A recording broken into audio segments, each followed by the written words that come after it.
Hey guys, what's going on? It's If You Have to Pick Three. I'm Matt. And I'm Zach. If you haven't joined us for one of these episodes before, what we do here is we pick a topic, and then we each pick a top three list, and then finally we fight it out to find out who's got the most in the final top three list. It gets personal. Yeah, I guess it does, doesn't it? So anyway, Zach, what are we doing today?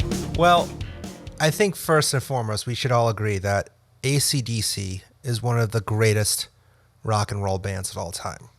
Yeah, there's no arguing that. There's no arguing it. And 2019 is a pretty monumental year for the band. It marks 40 years since the band released Highway to Hell, which would unfortunately be the last album of Bon Scott. And in 2020, it'll mark 40 years, ready to feel old, since they released Back in Black, which... Hit the sack. Back in Black and Zach. And that album is not only monumental for being their first with Brian Johnson on the mic, but also essentially their tribute to Bon Scott, who passed away a few months before the album came out. Really, 2019, 2020, huge monumental years for AC/DC, which is why we decided to do an episode where we have to name AC/DC's best songs, ... that are not Highway to Hell. I think we can both agree that it's one of the classic Bon Scott era songs, one that definitely put them a little bit over the top before Back in Black came out. So we're taking that off of the table. However, Matt, we were starting to discuss a little bit going into this episode. There is some other rules you wanted to set forth, right? Yeah, I think since we're taking away a Bon Scott song, let's take away a Brian Johnson song. I think that's fair. Let's take away You Shook Me All Night Long. Everybody knows it. Everybody loves it. If it wasn't on a best song list, I mean, it's the song everybody knows from this album. It launched AC/DC. As soon as that song plays in a bar, the entire bar starts singing along to it. Right, exactly. Not correctly, but they start singing along to it. AC/DC all night long. Yeah, you shook me. All right, so the rules. No, you cannot choose the song Highway to Hell. Mm-hmm. Nor can you choose the song You Shook Me All Night Long. All right. Would you like to go first? Are you giving me the bone? Oh, I haven't given someone the bone in a while, but continue. All right. I will take your said bone here. All right. Oof. This just got really R-rated fast. Yeah, it's not girthy. It's all right. Penis. Man, we got some big balls over this one. Boom, another pun. Oh, hey now. All right. So since I'm going first. Yes. All right. Where do I want to start? Oh, this is a whole lot of suspense. All right. Well, that was another pun. Let's go ahead and go. Let's go to the 90s. What? We're going to go to the 90s. What? This is the very first song that we got off of the Razor's Edge album. I really love the guitar intro to the song. It is iconic. It is very interesting when you sit and listen to it from a technical perspective. It's not like Eddie Van Halen Eruption level of technical, but I would honestly say, going back to like when we were just talking about, You Shook Me All Night Long coming on in a bar, everybody can sing along to it. It is technical enough where drunk people can still get it. Thunder.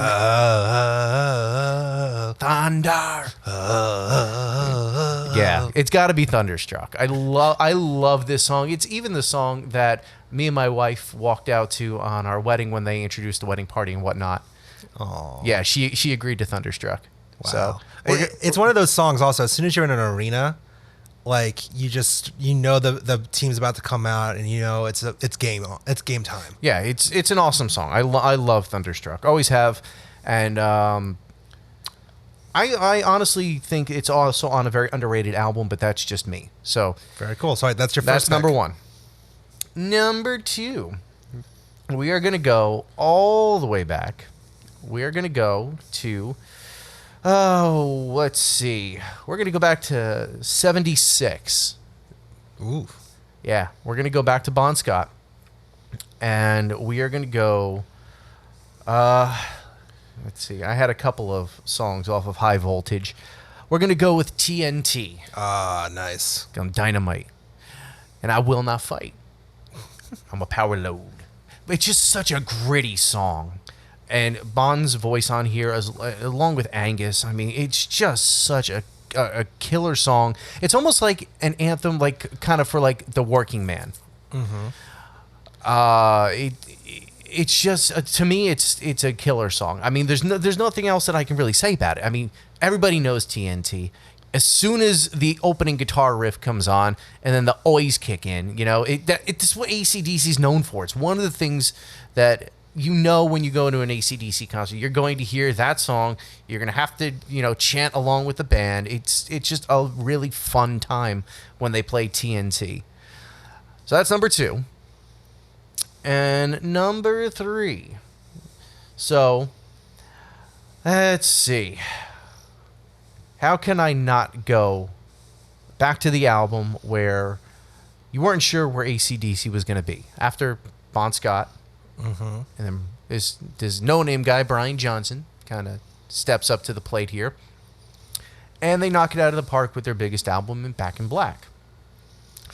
We're going to go with the opening track. There are many bands who have used an opening bell in their song, but I don't think that very many people use it to the effect that AC/DC did. Metallica did it with Fade to Black, not Fade to Black, For Whom the Bell Tolls, but it was like very quick. Angus plays along with the bell, and they actually turn it into a thematic thing in their stage show. Brian, last time I saw them, God, that was like 10 years ago at this point. Shit, I'm getting old.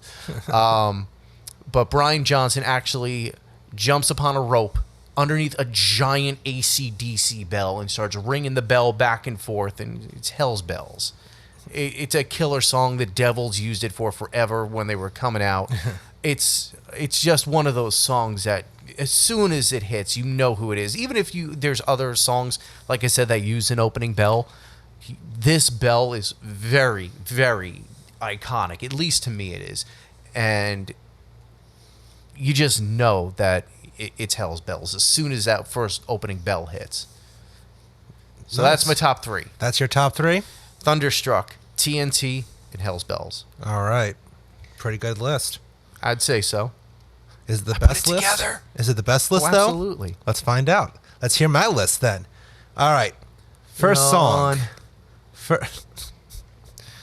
You jerk. You know what? I'm going to be honest with you. I have so many songs.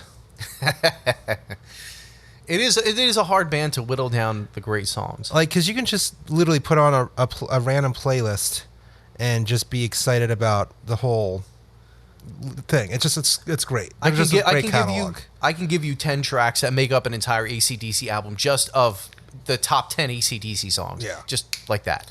But let's start off with a song from all the way back, 1977, Let There Be Rock. This song, Whole Lotta Rosie. I think it's just a really great example of the grit, the swagger that, and even playfulness that AC/DC had with Bon Scott on the microphone. It's just a really fun, kick-ass rock song that there's a reason why a lot of bands cover it. Like Guns N' Roses have covered it a bunch live. Anthrax, I think, has done it live a few times here and there, even though they've also covered TNT. It's just one of those songs that it might not be the commercial hit that some of their other songs are, but true AC/DC fans, as soon as they hear it, they just go bananas for it. I actually love, even more so than the recorded version, the version that Brian Johnson sings on the Live at Dunnington live album, where you just hear the entire crowd just going crazy for it and chanting along with it. Classic AC/DC song. They have at least a 30-foot Rosie when they perform it live. It's a gigantic blow-up of Rosie. It's a true fan hit. Second, let's go to the album that really resurrected the band and made them even bigger than before. The title track from Back in Black, Back in Black. If you want to talk about just one of the most recognizable riffs that just, as soon as you hear it, you just get pumped. And then even just knowing how down and out the band was before recording this with Bon Scott having passed away, it really is the anthem of the comeback. The anthem of, yeah, I'm back. I'm even stronger than before. You thought I was down for the count, but guess who's back, and guess who's back in black. It's just one of them. It gets you so amped up for anything. It makes you feel ready to take on anything else. So, Back in Black. The third one, I was torn about. This is where I was getting a little torn, because this particular album, it's funny because it has so many great songs on it, and it actually didn't come out in the U.S. until a year after Bon Scott's death. It was released in the 70s in Australia and internationally, but the label hated it so much they almost didn't release it at all and dropped the band. I'm talking, of course, about Dirty Deeds Done Dirt Cheap. Now, I knew I wanted to choose a song from this, and I'm going to be honest, I'm torn between either the title track or a slightly more deep track called Big Balls, which is really just a funny, comedic kind of song where Bon Scott acts all posh and talking about how big his balls all are. Funny, really great song, but I'm going to go with the title track, Dirty Deeds Done Dirt Cheap, because it's such a gritty, in-your-face song that it really captures the band so well at how nasty they were and how they just didn't give a crap about sounding good or sounding clean. And to me, what makes AC/DC so special is that you get what you want, like you get what you see. It's these rugged guys just coming to kick your butt, and Dirty Deeds Done Dirt Cheap best captures that. So to recap, Whole Lotta Rosie, Back in Black, and Dirty Deeds Done Dirt Cheap. I have a feeling we're going to have a really tough time, though, dwindling this down. Yes, we are. There's a very fine line between what I think separates these songs. Just so like it's funny. It's so similar yet so different. Like if you put TNT and Dirty Deeds like side by side, it's like, how do you pick between these two songs? I'm gonna make a proposition. Zach's famous propositions. It is time for Zach's famous propositions. Here's what I'm gonna suggest: that the final three be Thunderstruck, okay, Dirty Deeds, and Hell's Bells. Let's see. This way, I'm not going to fight you between Dirty Deeds and TNT. They're two very, very similar songs. Similar but different. They are similar but different. I mean, once again, almost like anthems to the working man. Yeah. Between those two songs. So I got no problem with that. Okay. And then Hell's Bells and Thunderstruck, those are your two, so I don't know. I'm not gonna argue. I was gonna say, like, the way you were building it up, I was like, but I'm gonna fight you on my own choices. I'm like, well, okay. No.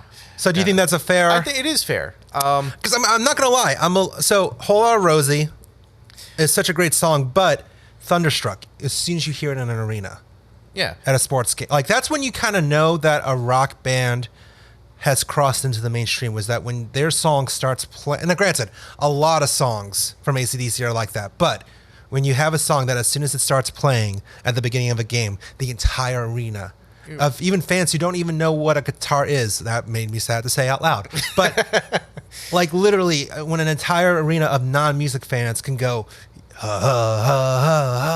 thunder, like are singing along to it, you got to go with that song. So there's no argument about Thunderstruck, because at that point you've been thunderstruck. Yeah, that's all right. All right, so Thunderstruck. And then, so where I'm torn about fighting over Back in Black and Hell's Bells. I think it's interesting because for two very different songs, also kind of similar. They are, but I see what you're saying with Back in Black, but, just thinking about it a little bit more, between the transition from Highway to Hell and Back in Black, the very first song that you get from AC/DC on Back in Black is Hell's Bells. No, and honestly, that's where I am kind of agreeing with Hell's Bells. It could be the tribute to Bon, like a direct tribute to Bon Scott. Now he's ringing Hell's Bells. Yeah. So I mean, I think that really was more so even than You Shook Me All Night Long. That really was the first introduction to Bon Scott era. Brian I'm Johnson sorry, era. of Brian Johnson era. AC/DC was Hell's Bells. So it sounds like we're in agreement. Yes, we are in agreement. Agreement. I don't care. Agreement? No, agreement. We're in agreement. Yes. To recap, we got Thunderstruck, Dirty Deeds Done Dirt Cheap, and Hell's Bells. Those are the best AC/DC songs From these two schmucks. From these two schmucks. Best AC/DC songs not named Highway to Hell or You Shook Me All Night Long. Do you agree with our picks? Yeah, you. We want to hear from you. Let us know on Facebook, Instagram, Twitter, YouTube, at Epic Footnote. Do you think there's a song we forgot? Tell us. And we hope that you listen to another episode from us. Thanks so much for listening. I've got big balls. Zach's got big balls. Let us know if you agree on Facebook, Twitter, and Instagram. Thanks, everybody. Thanks, guys. Take it easy.